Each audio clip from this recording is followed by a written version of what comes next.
बिस्मिल्लाहिर्रहमानिर्रहीम। अस्सलाम वालेकुम। ये जो ज़मीन आपके लिए लेकर आया हूँ ना, ये देखिए इसमें चने काश्त है। ये 12.5 एकड़ 100 कनाल ज़मीन है। कंप्यूटराइज रिकॉर्ड है। जहाँ ग्रीन ग्रीन नज़र आ रहा है इसके अंदर ये ज़मीन है। जो गैर आबाद है वो नहीं है। ये कुदरती आबाद है। वो जो वाइट वाइट है वो भी इसके अंदर है। 5 एकड़ इस तरह है, 2.5 एकड़ इस तरह है। 12.5 एकड़ चौरस प्लाट है। कंप्यूटराइज रिकॉर्ड है। डिमांड है इसकी 1 लाख रुपए कनाल। सिंगल ओनर ज़मीन है। ज़िला बक्कर, तहसील मनकेरा। ये लोग कहते थे छोटी लाटें भी चाहिए, छोटी लाटें भी आपके लिए लेकर आए हो। ये देखिए चना बारानी है।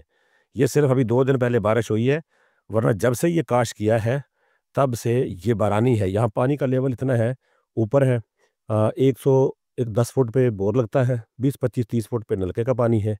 ज़ेर ज़मीन पानी मीठा है। 12.5 एकड़ की लाट लेना चाहते हैं तो 1 लाख रुपए कनाल। यहाँ पर कंप्यूटर रिकॉर्ड हमारे पास बेशुमार ज़मीनें हैं। और हल्का फुल्का से ट्रैक्टर मारेंगे तो ये आबाद है। बोर लगाएं, गंदम काश करें, जो जी चाहे काश करें। प्रॉपर्टी मंडी ऑनलाइन फेसबुक पेज देख रहे हैं तो पेज को फॉलो करें। चैनल देख रहे हैं तो चैनल को सब्सक्राइब करें। जो मर्जी आप प्रॉपर्टी जो पसंद आती है उसका लिंक जो है वो मेरे सामने दिए गए नंबर पर सेंड करें। और मनकेरा में सिटी गेस्ट हाउस में मुझसे मुलाकात करें। मनकेरा थल का मरकज़ी शहर है। यहाँ आप आएँ, 4 चौफेरे फिरें, जो रकबा आपको पसंद आए वो ले लें। मेरा नंबर है 0300 6863 884। अल्लाह ने के पास।